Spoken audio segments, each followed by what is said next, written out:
সম্মানিত সভাপতি অধ্যাপক পীর মৌলানা মহিউদ্দিন লতিফি সাহেবকে এরপরে আমরা মিছিল নিয়ে সর্বত্র সৃষ্টির মাজারের দিকে যাব। আসসালামু আলাইকুম ওয়া রাহমাতুল্লাহি ওয়া বারাকাতুহু ওয়া মাগফিরাতুহু। আহলে সুন্নাত ওয়াল জামাতের জাতীয় নেতৃবৃন্দ, ঢাকা জাতীয় প্রেস ক্লাবে আয়োজিত আজকে দুটো বিষয়, একটা হলো হাইকোর্ট মাজার শরীফ থেকে হাইকোর্ট মাজার শরফুদ্দিন চিশতি বেহেশতি রহমতুল্লাহ আলাইহির মাজারকে স্থানান্তরিত করার জন্য কুচক্রী মহল সোচ্চার হয়েছে। একজন লোককে দাঁড় করিয়েছে, পেছনে তার অনেক শক্তি আছে, সেই অপশক্তি যাতে নিপাত যায়, অপশক্তির বিরুদ্ধে আহলে সুন্নাত ওয়াল জামাত একাত্ম হয়েছে, তাদেরকে এই কাজটা করতে দেয়া হবে না। আপনারা কি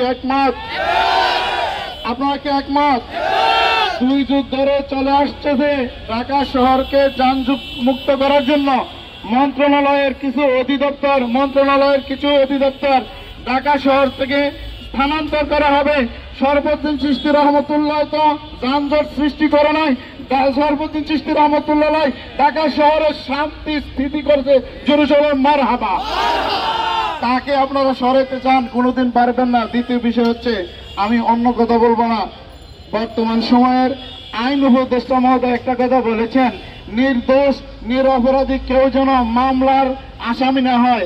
আপনারা দেখেছেন সোহরাওয়ার্দী ময়দানে যে লোকটা উপস্থিত ছিল, তার বিরুদ্ধে উদ্দেশ্য প্রণোদিত হয়ে মামলা করেছে। আহলে সুন্নাত এটা বরদাস্ত করবে না।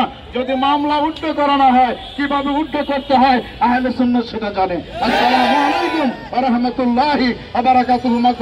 আসেন আমরা সবাই বিক্ষোভ মিছিলে যোগদান করি, চলুন।